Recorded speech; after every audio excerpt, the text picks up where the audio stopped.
Lifeboat Live, we have 4 simple rules. Number 1, we don't discuss politics, ever. Number 2, this is not a religious channel, and while you might hear people say, God bless you, or I'm going to pray for you, or I wouldn't have gotten through this without my faith, that's fine. What's not fine is to say, my God is better than your God, or here's why you're not getting into heaven. It's not going to fly. Number 3, we believe wholeheartedly if you can't control your tongue, then you can't control your life. So while on board, there's not going to be any cursing in the live chat, period. And number 4, there is no room for mean people on the lifeboat. Because we discuss very sensitive things from people's past in our group setting, we got to protect those people. The only way they feel confident and comfortable discussing those things is in an environment that is free of trolls and mean people. So if you're a mean person or you're a troll, we're going to block you for life. And if your account happens to be less than 24 hours old, we're probably a little suspicious right from the word go. Why? Well, because there are people in this world who enjoy being cruel solely for the sake of being cruel. It's not going to fly here. But if you're here because you're trying to get sober and live your best life, then you might find that the lifeboat is just that, a lifeboat. I'm Captain Tommy Scoville, and we will see you on deck.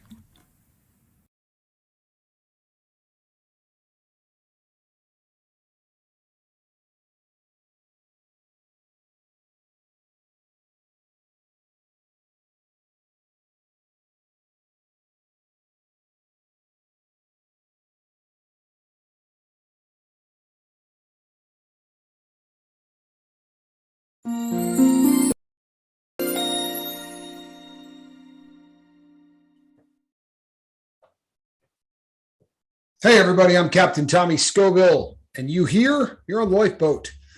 Thank you for your patience, everybody. We were experiencing technical difficulties.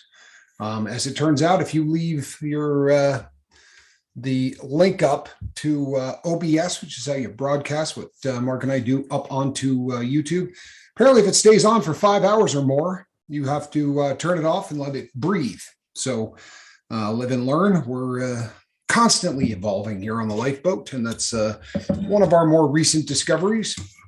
First of all, I want to thank everybody that has reached out to us in the last week. We've just had a lot of really positive feedback. Everybody seems to think the boat's hitting its stride, and we'd like to thank you for that, because we really believe that the majority of that is you people.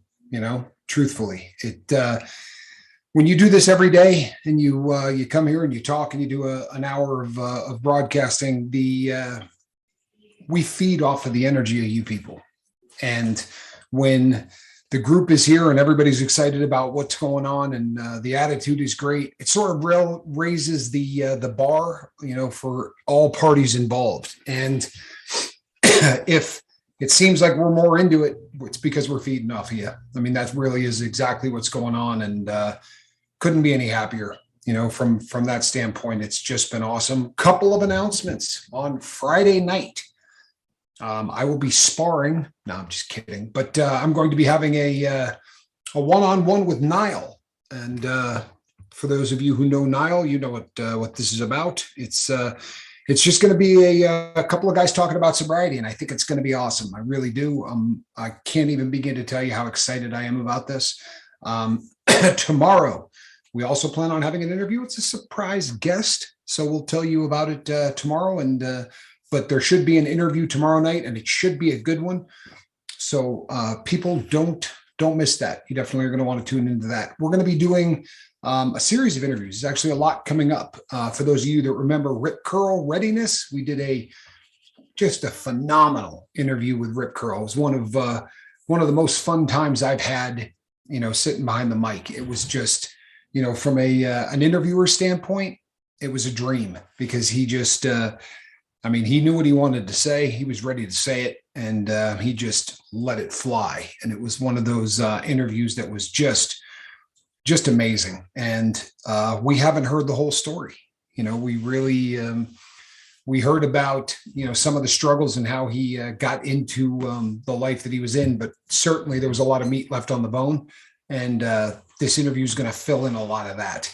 With Niall, it's not the rest of the story. I'm sure a lot more Niall story is going to come out, but really it's going to be two guys talking. The Niall has just a wealth of knowledge when it comes to all things psychology, and it's fascinating to hear his takes on things. And Niall is one of those individuals that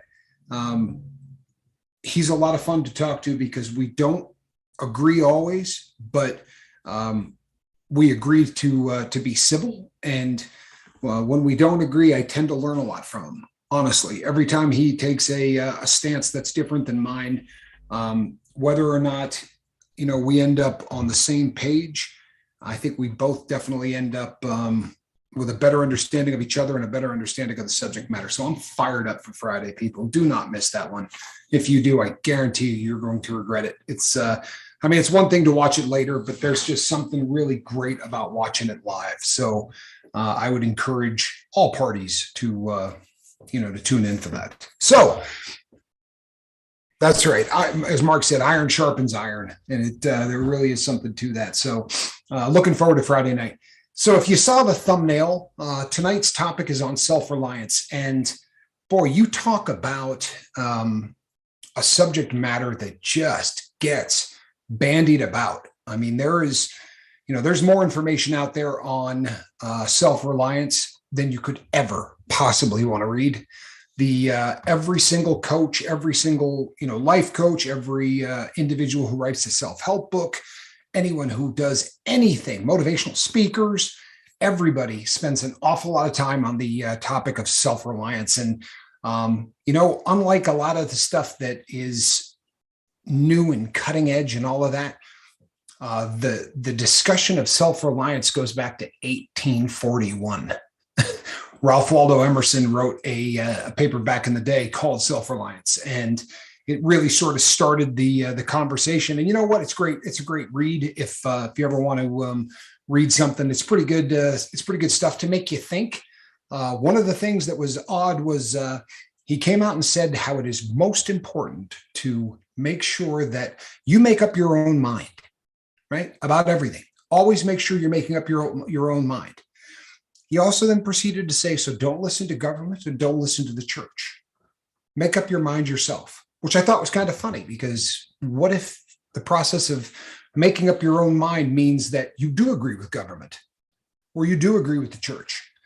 What he was saying is, don't let anybody tell you what you should believe, except me. I personally have some problems with Mr. Emerson's entire take, but that's just one person's personal opinion, and I would absolutely encourage you to read it and tell me what you think. But I want to look at self-reliance from a slightly different vantage point, because the subject of self-reliance, anytime it's brought up, people talk about standing on your own 2 feet. There's a lot of people that are pretty into the prepping angle. When you start talking about self-reliance, there's a group of people on the planet that believe that self-reliance means that if the ship hits the sand or the peanut butter hits the fan, that you got enough food, you got enough water, you got enough firepower that you're going to be able to sustain yourself for the next year or 2 years or whatever the case may be. All of that, fine and dandy. I have absolutely no problem with any of that, but that's not what I'm talking about. When I talk about self-reliance, the angle that I'm talking about is, as you start to get sober, most people look back on their time while using. And as users, it's very difficult to take care of the day-to-day parts of your life. I've told the story, I don't know how many times, but, I worked as a public speaker, and, there were months that, I was making $30,000 or $40,000 a month and would call my dad to ask for rent money. Beginning of next month, I would take care of it, when the first check came in, but I could not be self-reliant regardless of how much money I brought in. It was literally impossible, because no matter how much money I brought in, I did about $150 more dope than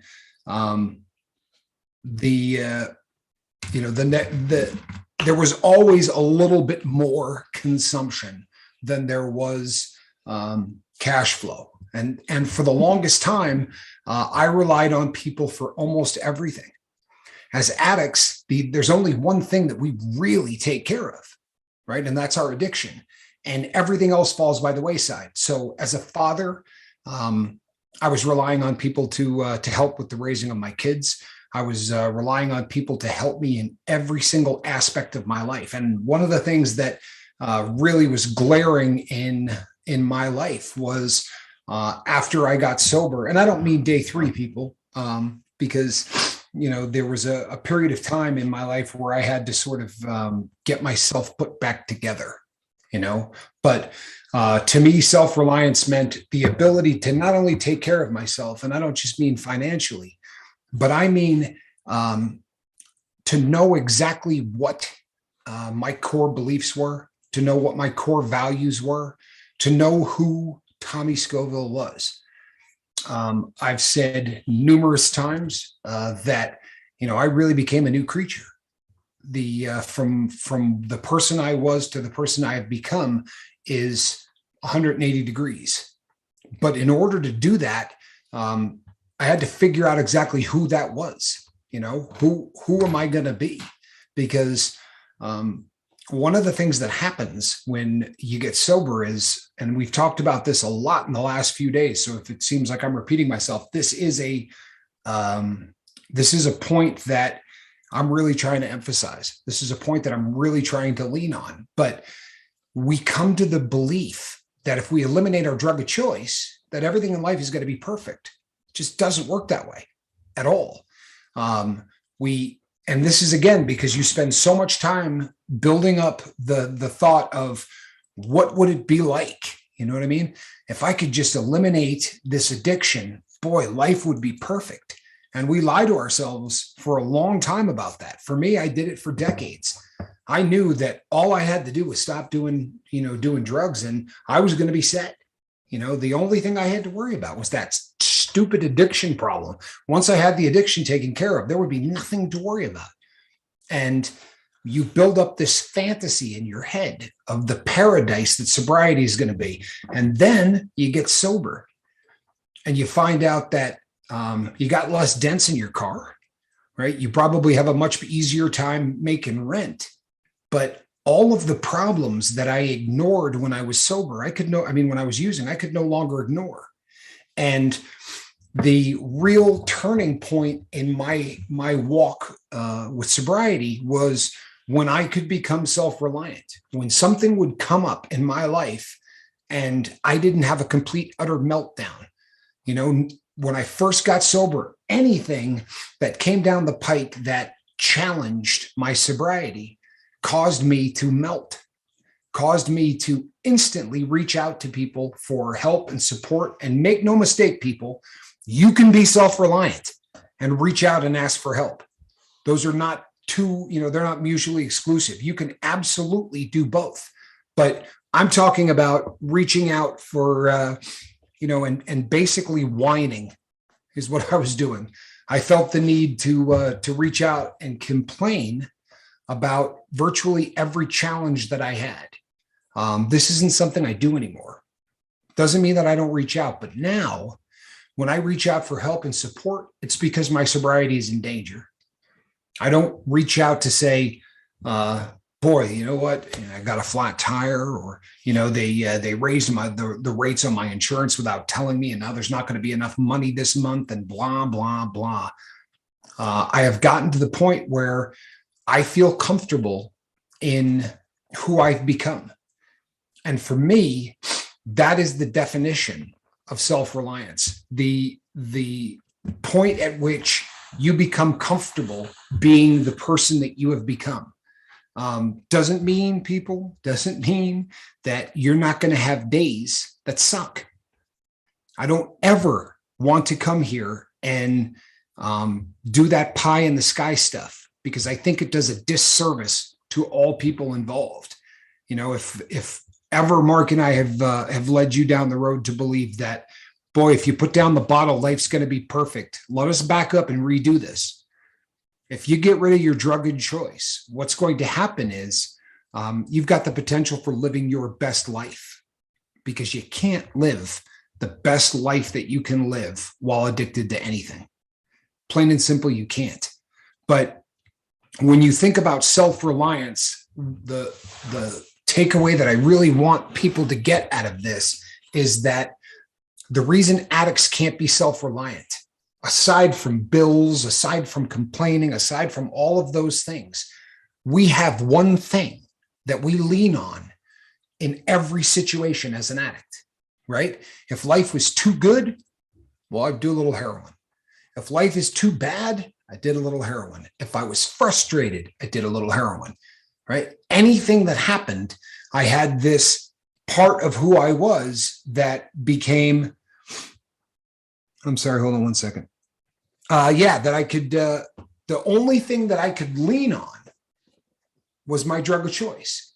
And there's virtually no way that you can call yourself self-reliant if you're relying on a substance to get you through every single problem in your life, right? That's not self-reliant. In fact, it is the complete opposite.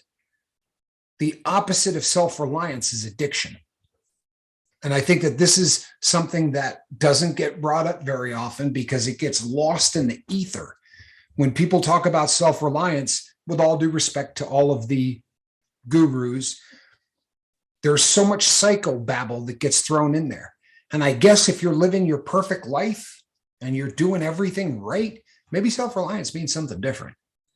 But for those of us who are all in the same boat, those of us who all have struggled with a chemical ruling who you are, self-reliance means being able to get up in the morning and not rely on a drug to get you through the day. And I hope that this is coming through, because not to sound like Nostradamus, but I've never heard anybody take this this angle. And it's something, every time somebody brings up self-reliance, or anytime I see one of these gurus talk about the whole self-reliance issue, this is never anything that gets brought up. And I think that with, we read the statistics to you all the time, people. And truthfully, if you go out of your way, you can, there's a great joke that 50% of all statistics are made up on the spot.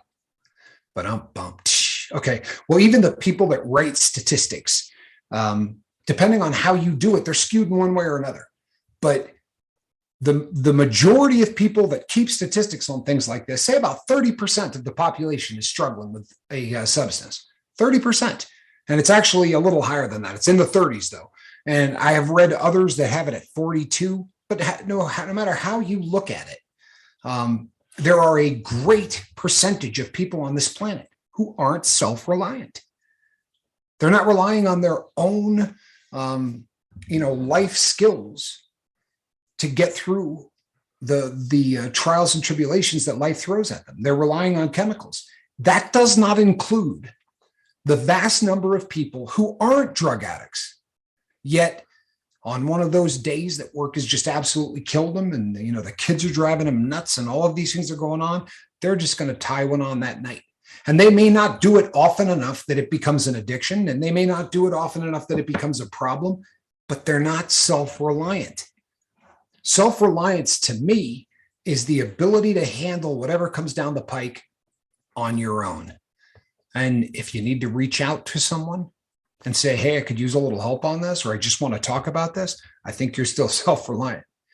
I think if you say, this has been so damn tough, I'm just going to go get a little tin foil and put a tenth of a gram of heroin on it, light it on fire, and breathe the gas that comes off of it, you're not self-reliant. If it takes a chemical to cope, then you're not self-reliant. If it takes an illegal substance to get you up in the morning, you're not self-reliant. Now, as you develop further along in sobriety, there are tons of other issues that fall within the heading of self-reliance. I mean, this is one of those things that we could do an entire series on. And my bobbleheaded partner and I have talked about this. This may be something that we do an entire series on, because there is just so much of it. And a lot of it is fantastic. But if you're not getting past this step, if anywhere along the line you're using a chemical as a way to cope with anything, the rest of the discussion of self-reliance is silly, right? It makes absolutely no sense. And I mean, if you're going to sit there and read every self-help book you can about how to be self-reliant, and you're doing lines while you're reading the book, you're not self-reliant, right? You're using a chemical as a way to cope.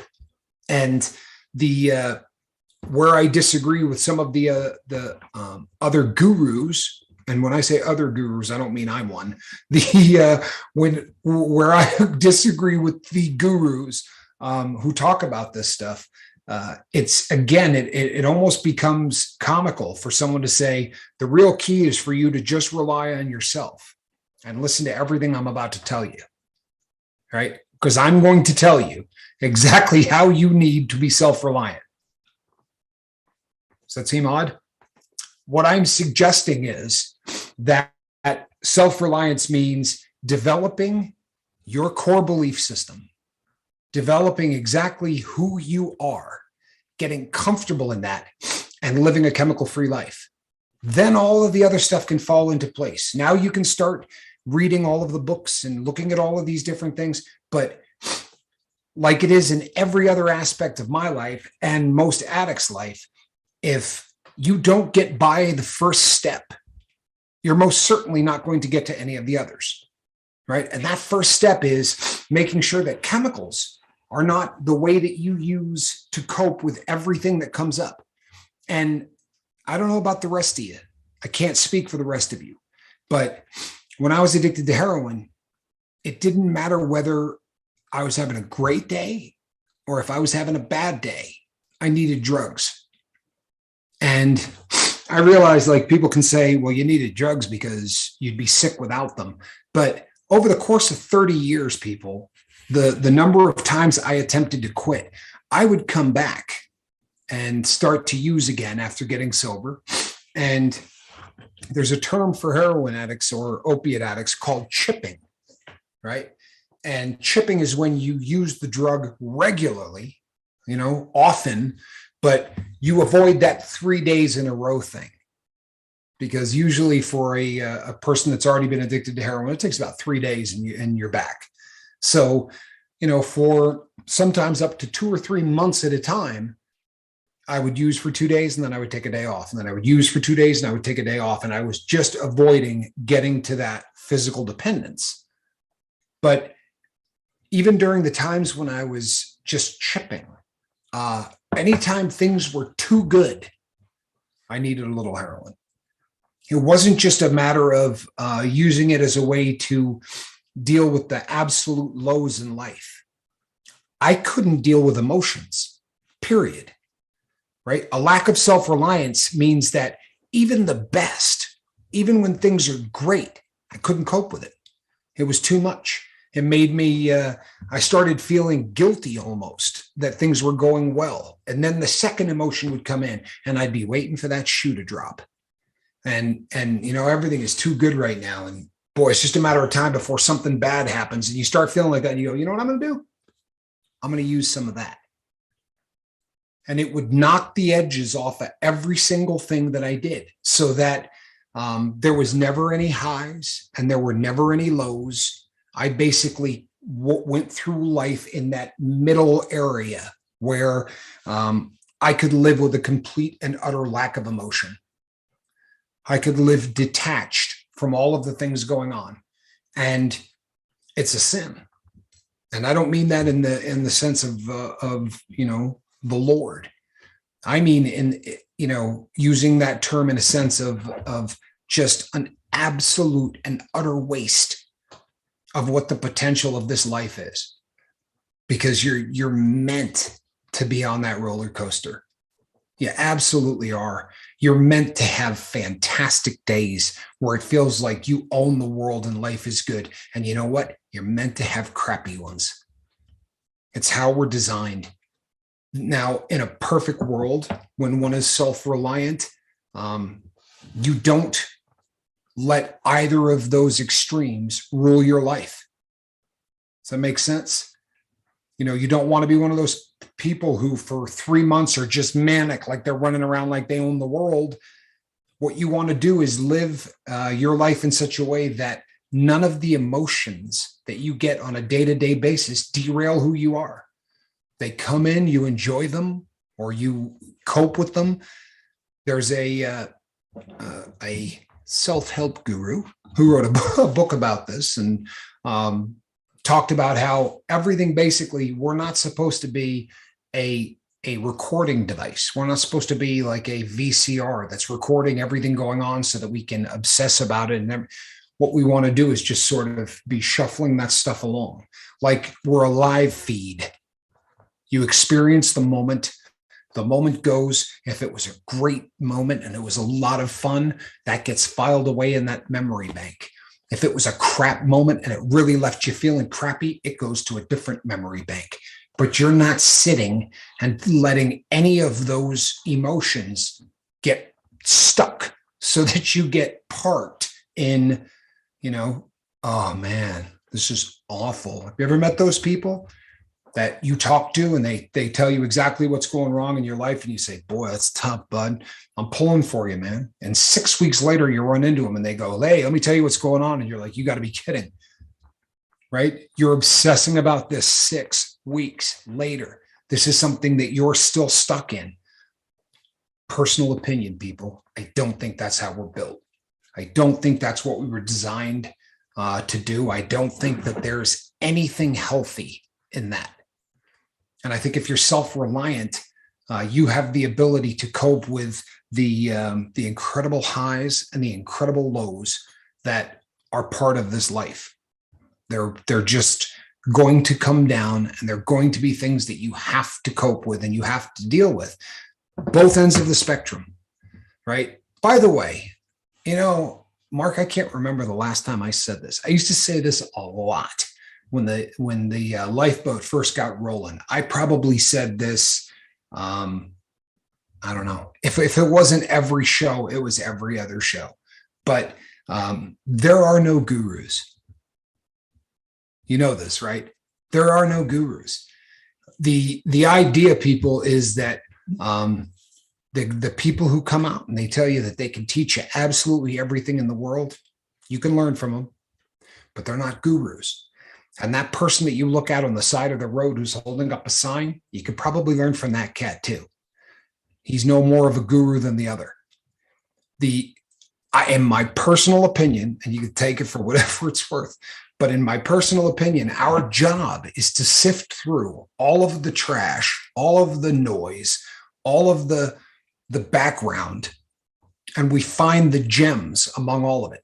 One of the biggest mistakes that people make on this planet, in my humble opinion, is that you get in your mind that there are people you can learn from, and there are people that just, you absolutely could not learn anything from that individual. They're not a guru.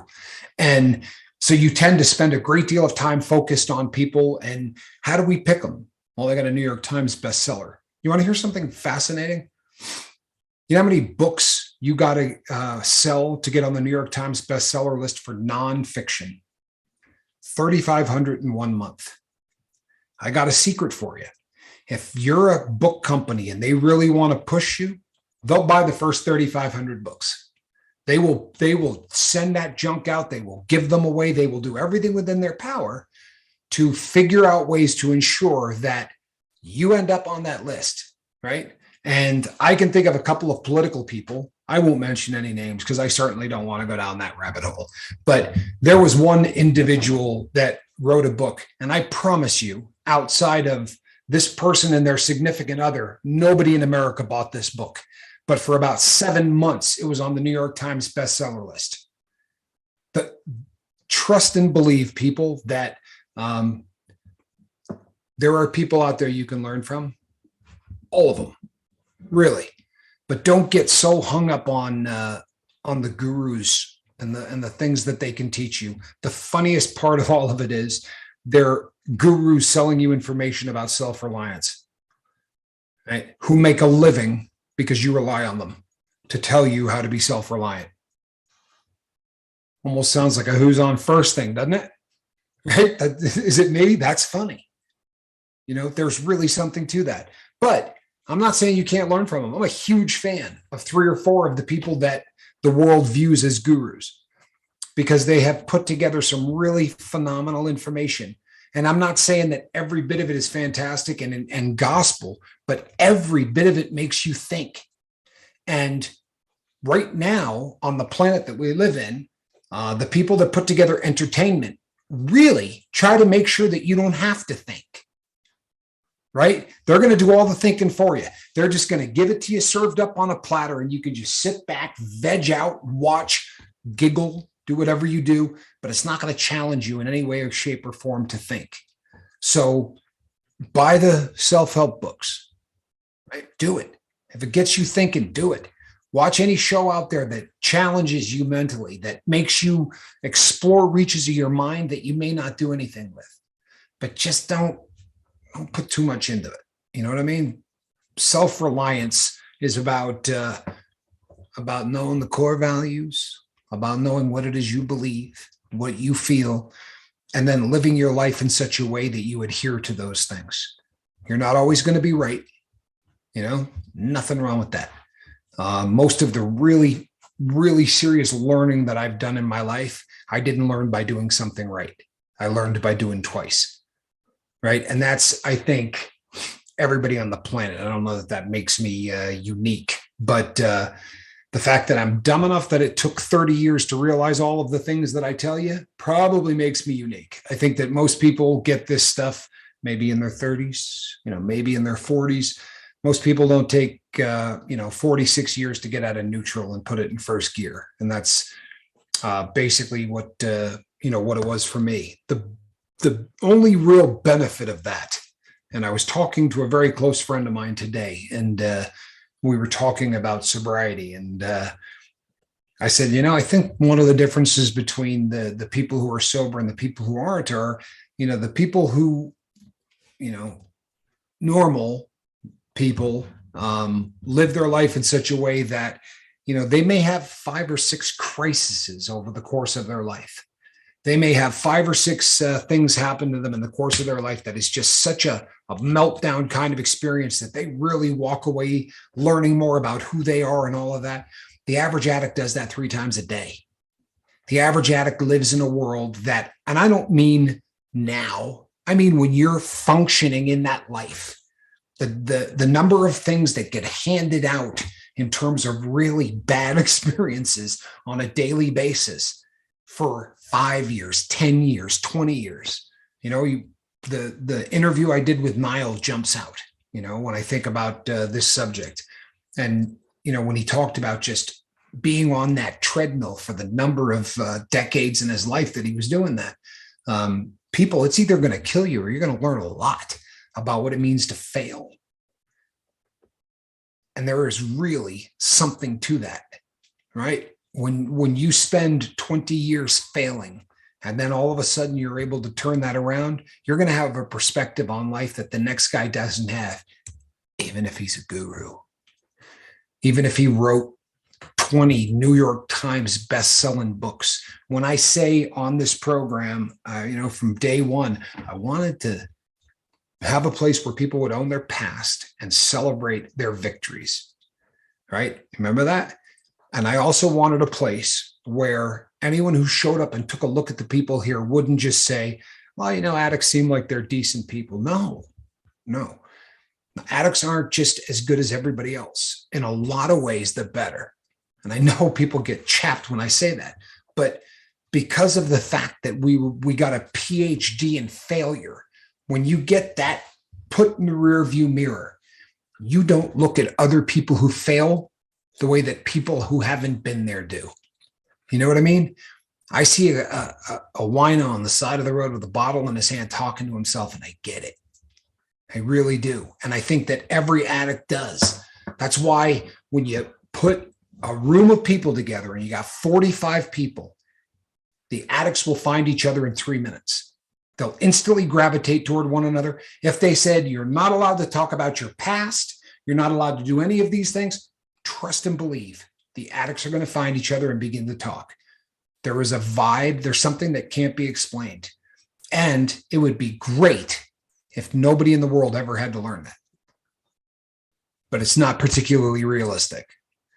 You know, the takeaway, people, is that if you become self-reliant, if you can put the dope and the booze and all of those things in the rearview mirror and rely on yourself as the way to get through each and every day, whether that be going to a meeting, whether that be, hanging out with other addicts, going to a psychiatrist or a psychologist, that to me isn't infringing on self-reliance.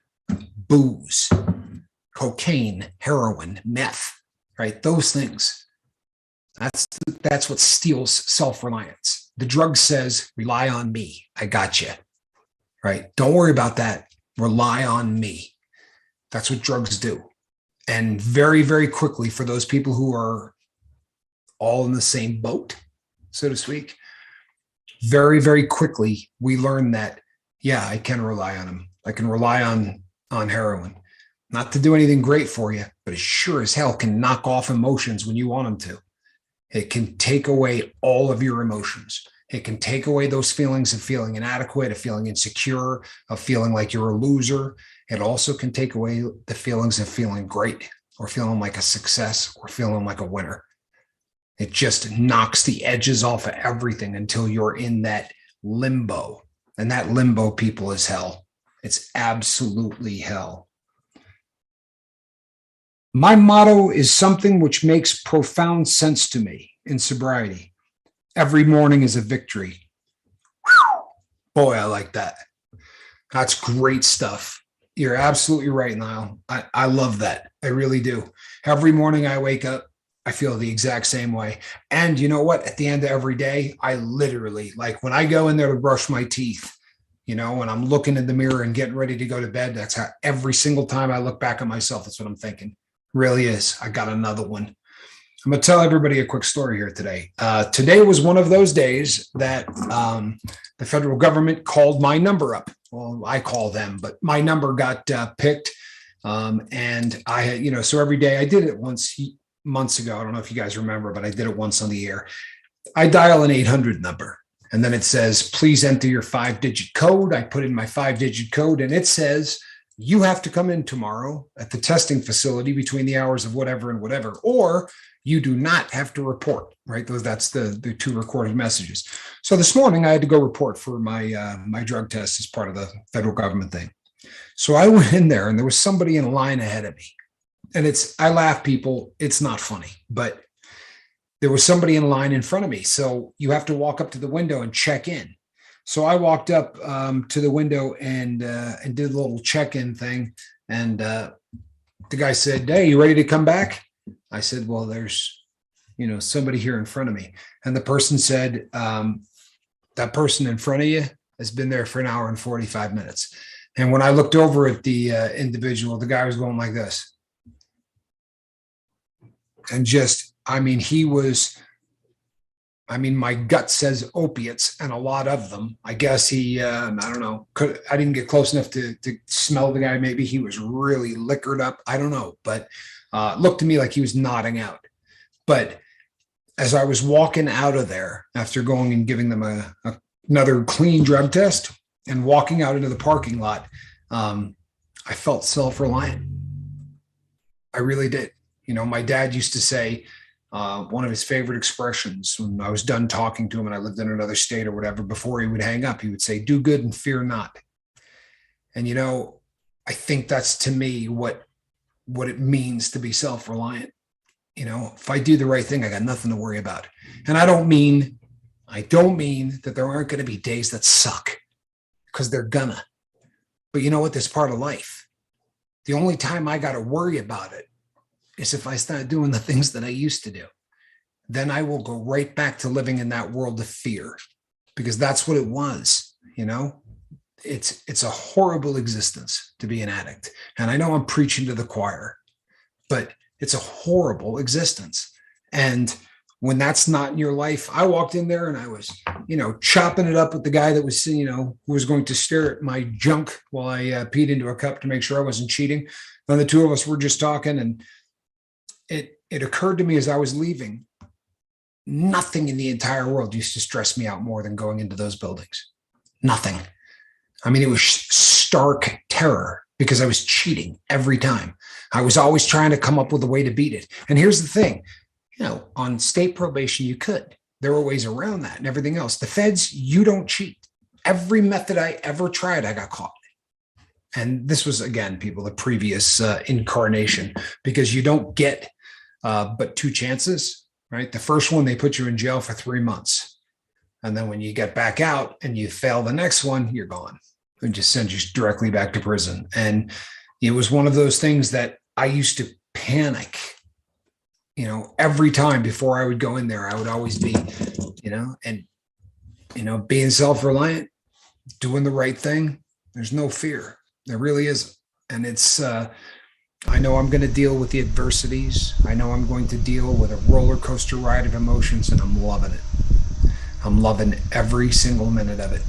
I really am. I don't even mind the down days, and the beautiful thing is I got a group of people that I can lean on. I got a group of people that don't judge me if I show up and say, today's the day I'd like to use. I'm not gonna, but today's the day I'd really like to use. I don't have to explain it. I don't have to justify it, and no one's going to judge me. And that, honestly, people, that says some beautiful, beautiful stuff. Yeah, right. I'm going to chime in real quick. No, please do. Yeah, I think Jeffrey hit something right on the head there. Mastering fear is a big part of self-reliance. How you gonna be self-reliant if you're scared of everything? You just can't. You're absolutely right. I always think of like my dad or somebody in that position that, has that kind of influence on you, was always the protector, right? So, around like storms and stuff like that, we all run to dad, But as you get older, and again, I know this isn't like the addict point of it, but it is part of it. As you get older, you become that. And what's amazing is most of us become the dad. Then we become the protector, and that cycle just keeps, recycling if it's meant to be. Yeah. But yeah, I mean that is such a great point, Jeffrey. It really is. And fear, guys. Let me tell you something. Anything that has to do with fear, just leave it alone. I mean, just don't even try to mess with it, because it just that right there, that emotion will lead you to all the other bad ones. Right. Every single one of them. And I know y'all see my stuff back here. Yoda's back there. So he do or do not, that kind of stuff. But nope. This is a huge, this is why we talked about doing a series on it, because when I was making the thumbnail tonight, and I think I told Tommy this already, but I seen a matrix, and there was 160 parts to this matrix for self-reliance. That's how big this can get. This is how much it affects everything, right? But yeah, it really does. Now, let me see here. Yeah, I had something I wanted to say. I wrote it down. Oh yeah, this is, anybody's come over from my channel has probably already heard me say this. I don't know if I said it here or not, but I actually try to do that even with my space weather.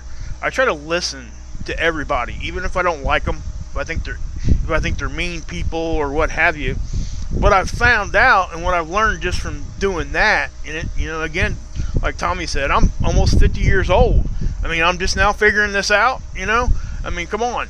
But the fact is that I think you're going to find what the truth is where when you're talking to everybody and those things overlap. The point where they overlap is really where you're going to find your free truth, and you're going to find what really helps you. And that's why you should not just turn a blind eye to the, like Tommy said, the wino, or whatever words you want to put on that kind of a person. Societal lower class is really what is kind of the mind thought. You know what I mean? That's just what society's got us thinking, and that's the whole. That's an issue in of itself. But just like you want to listen to a guru, I guarantee you're going to learn something from him too. And Everybody, if you're listening. Yeah, and maybe even more, And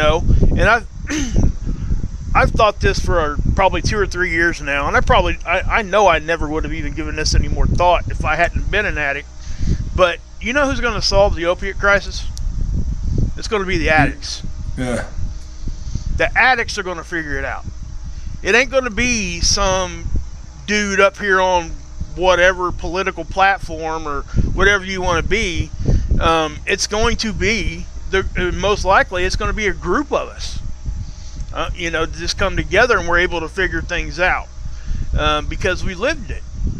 And, and even people that are in active use, they have some stuff that they could share that's the truth. Now, as somebody, there's also key words that I look for when talking and trying to listen to people as far as any of that goes. If somebody says, trust me, you might want to perk them ears up and start listening a little bit harder, because when they say trust me, typically what they're doing is the very next thing that comes out of their mouth, they're wanting you to take at their word and not look into it at all. Right? I mean, because why else would they say that? Now, I know that phrase is kind of like a catch-all for some people. Some people, just because that phrase is being used doesn't mean that's what they mean, is what I'm trying to say. We're kind of built, and I say it sometimes myself, trust me, you know what I mean? If it gets used as a frame like that. But if somebody's actually trying to teach you something, and then they say, just trust me, don't go listen to whoever and this and that and the third. Well, who are you to tell me that? I know what I want to do, and it's part of my self-reliance that I'm going to figure it out for myself. And I 100% buy into, we got to do it for ourselves in that aspect. And we have to protect ourselves at some level. Just like we have to, love ourselves, we can't love anybody else. It's the same thing. You got to be able to rely on yourself, or could you really rely on somebody else? And all that kind of just like a symbiont circle type of thing. And somebody that really put this in perspective, and I know that there's been controversy over this person, so I'm not talking about his issue, but Bill Cosby. I watched that show every time it came on when I was a kid, right? And Theo, his son, comes home, and he had been studying for a test or whatever, and he flunked it or whatever happened. He tried to hide it from his dad. And what did Bill Cosby tell him? He said, hey, I'd rather you get a hard C over an easy A.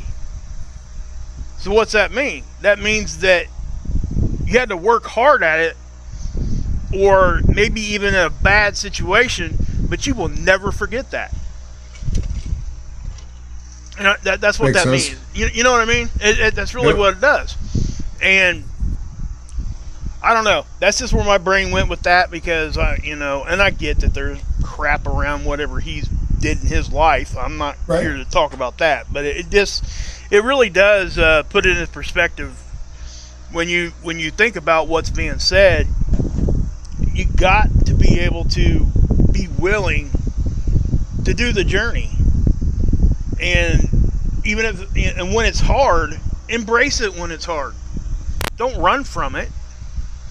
Embrace it, because if you do that, not only are you conquering probably one of your fears or what have you, but you're bettering yourself in the aspect that you're understanding life better, and the byproduct of that is you can fight your addiction. It really does work all that way, and that's why I think that this subject itself is so huge, and it can be in so many different directions, because it literally touches just about everything we talk about. We just don't pinpoint on it like you said, and I think you're 100% right. I think we need to a little bit give it its due, Well, I think it's a couple of things you said really struck me. The number one, you're going to learn more from your accidents than you're ever going to learn in school or anything else. When you make mistakes, it imprints on you in a completely different way. And there are so many people who fear, failing, to the point that they don't try. And that's really, one of the worst things that you could possibly do. And again, as addicts, we spend a lot of time in failure. It's not such an awful thing if you do actually learn from it. And in order to, one of the reasons that a lot of people use in the first place is because of that area that people like to call the comfort zone, right? You hear people say all the time that, well, so-and-so's got to get out of his comfort zone, or they've got to, and I'm a firm believer that, the best possible case scenario is to just destroy your comfort zone, for real. And, not, if you've ever done this, if you've ever sat in front of a camera and talked to people, or if you've ever gotten up on stage or done anything like that, you basically got to chuck your comfort zone out the window. You got to open yourself raw up and just say, you know what? There are people who are going to hate me. They're going to reach out and tell me they hate me. There are going to be people who pick on me. They're going to reach out and tell me what, everything. My nose is too big. All the different stuff that you get is just part of the game. But once you get to that point that you don't have a comfort zone, honestly, like I'm to the point now, right around, Mark and I were talking about this just before we went live. I would say right around December 1st. You know what I mean? My skin went from thin to turtle. Yep. And it's the other thing that jumped out at me, though. I know that there had to be at least one or two people that scoffed when you said, who's going to end up solving the opiate problem is going to be addicts. But for all who did, really fascinating case study in Vancouver, British Columbia that's worth looking into, because they had a crisis up there like no other place. The number of people that were found dead laying in the street on a daily basis, the number of overdoses, needles all over the place, and a heroin addict went to one of the local meetings that they were having and said, why do you guys hate us so much? Because they kept trying to push them out of, and they wouldn't let them in the park, and they literally were just cracking down. And a woman got up and said, because every time I walk with my kids, I see syringes laying on the ground. And he said, you're right, that's legit. There's no reason that should happen. You're absolutely right. Got a group of people together. They went out and started picking them up. And these were addicts going around and picking up syringes. It got to the point where this man literally was meeting with the mayor, and he and a group of people solved the problem that they were having in that town, literally. And through the process of this, there's a great documentary on it where they talked to the mayor about it. And the mayor said, to me, these people are junkies. He said, and the first time I met this guy and I sat down and talked to him, and I thought, this isn't in my head what a junkie is. Right. This was just an intelligent, articulate guy who was saying, you know what, if you tell us, what we're doing wrong, because we need help. I don't want my friends dying anymore. What he did was he went and erected crosses, made them out of wood for every person who had OD'd the year before. And he went and nailed them in the park. And when people got up in the morning and saw all of them, but they fixed the problem. And the mayor said, I get credit for this. I didn't do it. Yeah. It was addicts that got this done. By the way, you know who I just saw? Who? Brittany Has Eyes is in the... yeah, she's been here about halfway through. Good to see you, Brittany. Brittany, it's always good to see you. When you're not here, I don't get yes. Right? No, I only get those from Brittany Has Eyes. It's always one of my favorite parts of doing the show is when I get the yes. But so always good to have you. And to what you just said there, I mean that's a great thing, And there is a lot of case study now, and there's more and more every day about how we handle the whole addiction thing in general. What's the best way to do it for society and all that. And like Tommy said, I see both sides, and most of us do. We understand why people wouldn't want to be hanging around a whole bunch of, drug addicts or whatever. You wouldn't want your 10-year-old hanging around all that, right? I mean, that would be ridiculous to say something like that. But the way that they're combating some of these places now, they went the opposite direction. And I know Chris is up in Canada, and I know that they have quite a few safe injecting sites up there now. New York has one now. They're trying to get them into bigger cities. And the other thing that documentary you seen, was that from Seattle? I'm not 100% sure I could tell you. Because they actually went to where, you know, they told the police to not do what you normally would do with an addict if you run up on them.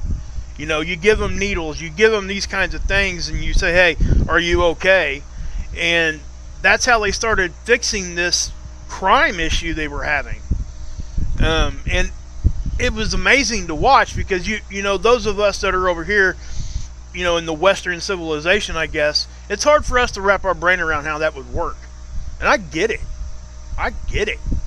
But what we were doing to begin with is not working. Right. I mean, so you got to try something else, and it goes right back to the self-reliance.